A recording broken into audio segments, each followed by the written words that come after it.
O ha? Maganda-ganda ito, maganda-ganda ito, ito. O, sa mga didilis, makinig kayo. Maganda ito. Ito ang sinasabi kong good news. Good news sa mga taga Davao City ha. O sige, panoorin muna natin bago natin komentuhan. Pakinggan muna natin. Estudyante nakuhaan ng halos 4 na milyong pisong halaga ng inihinalang shabu sa checkpoint sa Davao City. Mula sa Brigada News FM Davao, Julius Pakot, ibrigada mo. Brigada Live Report. Isang estudyante ang nabisto na may dalang iligal na droga na nagkakahalaga ng milyon-milyong piso matapos itong kabahan sa checkpoint ng Task Force Davao sa Sirawan Turil, Davao City. Turil. Ang suspect ay kinilalang si alias Jade, 31 years old, residente ng Magsaysay Carmen, Davao del Norte, na papasok na sana sa Davao City nang mangyari ang insidente.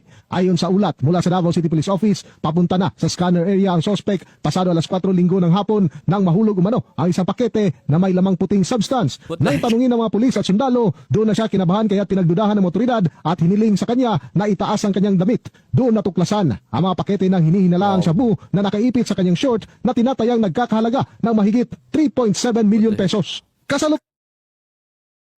Ayun, hanggang doon lang. Mga didilis. Ano na? Di ba good news ito sa inyo mga didilis.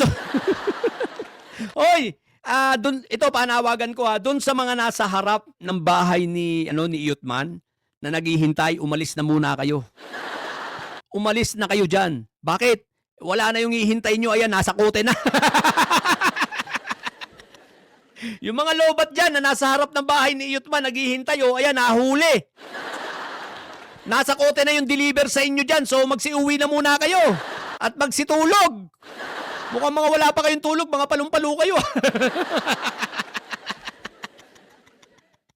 Ayan nahuli na.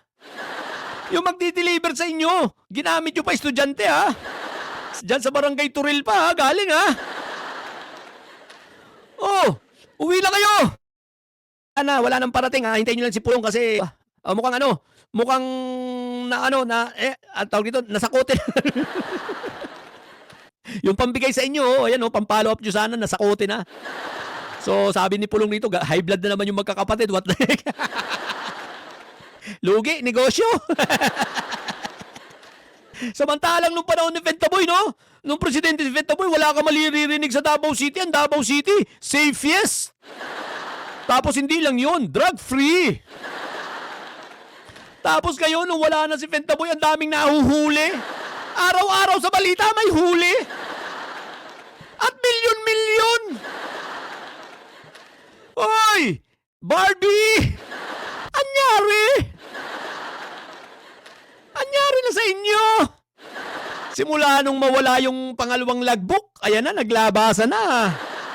Samantalang dati, nung may 2 logbook, yung isang logbook talagang drug-free ang Davao. Walang nakareport. Anyari na, mga Davao na mga didilis dyan. Ayan estudyante pa ang nahulihan. Ayan nasa short ng estudyante. Ayan estudyante.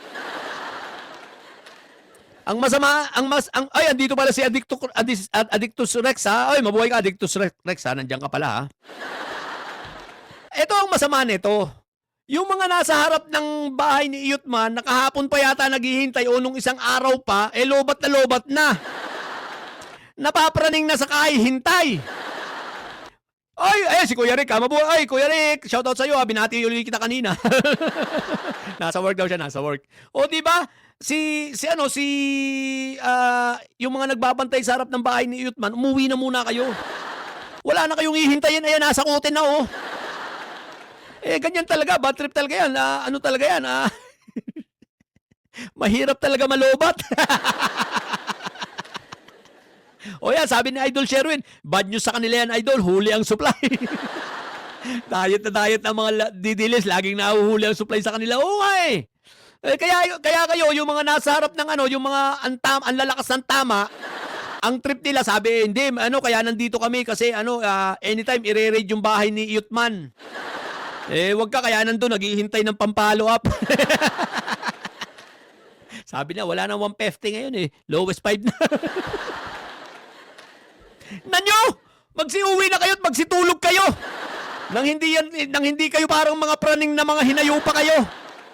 Well, sabi ni Kuya Rick, parang si Robin ayaw pang tumigil sa paggamit. Kaya praning, tama Kuya Rick, kaya si Robin gustong-gustong pupunta sa dahig eh. Alam niyo kung bakit? Gustong-gusto nung pupunta kasi laging may chocolate marijuana siyang nadadala. May brownies.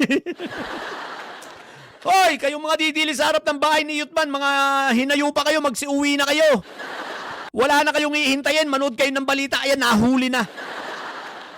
Kaya yung hinihintay ninyo, wala nang darating. Magsiuwi na kayo, hintayin nyo na lang si Yutman makabalik.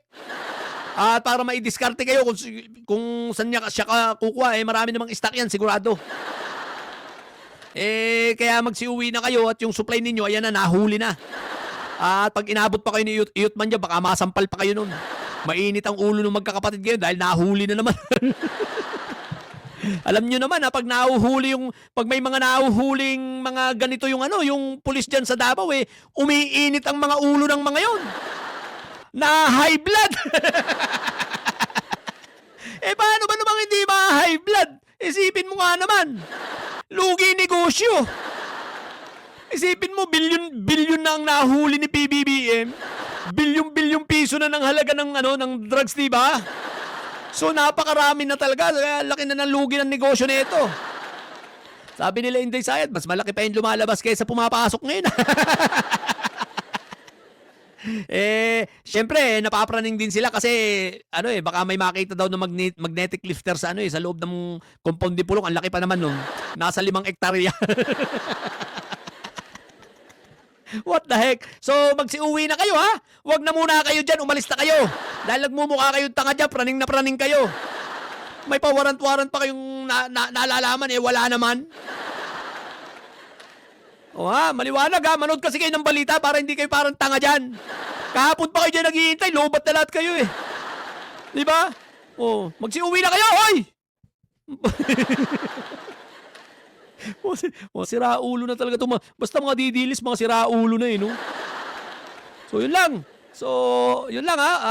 Again, ulitin ko kayong mga didilis na nandyan sa harap ng bahay ni Yutman, magsiuwi na kayo. Dahil wala na kayong hihintayin. Ayan, yung hinihintay ninyo, nasa kote na. Nakakulong na. Okay, so yun lang. At tulad na sinabi ko kanina, huwag natin kalimutan na si Caramel, ipagdasal natin. Sa mga huli na nang umabot dyan, panoorin nyo lang po ang replay. Maganda po yung aking didiscuss ngayon about sa katotohanan sa likod ng pagkaka-frame up kay Caramel. Okay, so yun lang. So at sa mga didilis na nasa bahay ni Yutman, magsiuwi na kayo at magsitulog nang maging wasto ang inyong pag-iisip. What the heck? Sige na. Salamat ng marami guys at God bless to all. At sa mga bobong didilis dyan huwag ninyong kakalimutan sa mga bobong didilis dyan. Ang tatay nyo ay preso, ang bibi nyo ay bobo. May bago tayo Ang tatay nyo ay preso, ang bibi nyo ay bobo. Sapagkat ang may sayad ay laging high blood. Ay, Addictus Rex shoutout sa'yo.